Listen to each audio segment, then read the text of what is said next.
Live the home selling dream. Call Brock in the KW Selling Team. Go to the KWSellingTeam.com.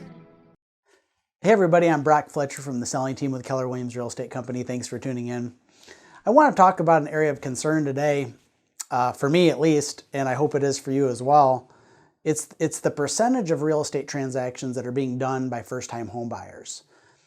You guys might not know, last year only 22% of all transactions involved a first-time home buyer. That is concerning because the average has been 40% for quite a few years. And so we've taken a big step back, and you might say, well, why is this happening, Brock? Well, I think it's a couple things. First and foremost, student and consumer debt.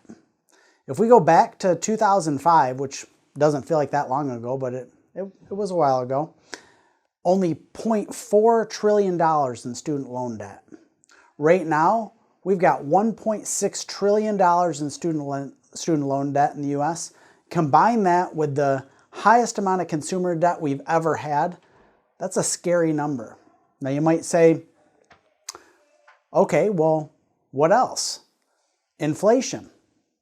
The cost of education has skyrocketed. The cost of healthcare has skyrocketed.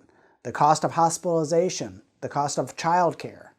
These things have all skyrocketed. I know you might throw housing in there, but reality is housing only goes up about 4% a year. The cost of education is up hundreds of percent. What doesn't cost very much anymore? TVs. For whatever reason, you can get a 70-inch TV for about $5. And I think they throw in a free Coke, but I'm not sure.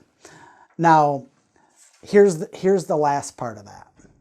So you got a lot of debt, you got high inflation, then what's not happening? Savings. Historically speaking, for many, many years, the average savings rate was about 8.3% in the United States. That number dipped to 4.5% in 2023. I hope it is just a blip on the radar. I'm concerned it's not. A lot of debt, high inflation, low savings, resulting in people not buying their first homes until the age of 36. What can we do to fix it? I think a couple things. I think as parents, we've got to start educating our kids in middle school and high school on the importance of savings. I also think you got to have a plan. What are you doing after school?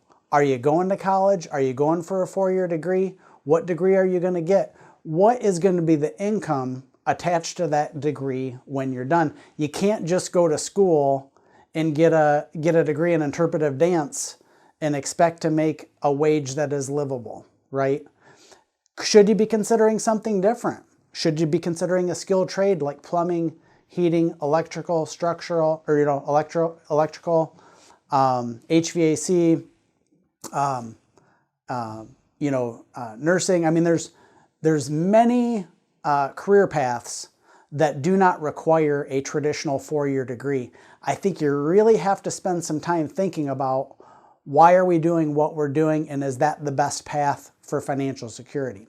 So I know that I'm hitting on some maybe sensitive issues in terms of how you might parent your children, but you cannot ignore the numbers.